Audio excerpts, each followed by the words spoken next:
గత 3 రోజుల నుంచి జరుగుతుందంట. లాస్ ఏంజలస్ అమెరికాలో వైల్డ్ ఫైర్, అడవి మంటలు, ఎన్నో సర్వనాశనం అయిపోయి బూడిదైపోయి కాలిపోయి హాలీవుడ్ సెలబ్రిటీస్ ఇల్లు కూడా కాలిపోయినట్టు వార్త. కొన్ని ఆలోచించాల్సిన విషయాలు ఉన్నాయి. మనం నేచర్ని ఎంత నాశనం చేస్తే, నేచర్ ఒక్కసారి కన్ను ఎర్ర చేసిందంటే మనం ఎంతండి.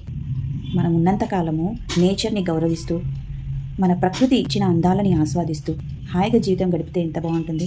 ఈ కలికాలంలో ఇలాంటివి ఇంకెన్నెన్నో వస్తాయి.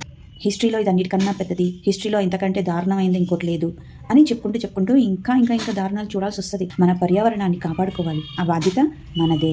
ఎందుకంటే మనమే, కేవలం మనుషులే ఈ పర్యావరణాన్ని నాశనం చేస్తున్నారు. చెట్ల యొక్క విలువ తెలియదు. పల్లెటూర్లు కూడా వదలకుండా భూములు అమ్మేసి బిల్డింగ్స్ కట్టేస్తున్నారు. ఇప్పుడు గనక అప్రమత్తంగా లేకపోతే పెద్దలు వాళ్ళ పిల్లలకి చెప్పాలి, మనం బ్రతకాలంటే ప్రకృతి బాగుండాలి, ప్రకృతిలో ఉన్న ప్రతి జీవరాశి బాగుండాలి.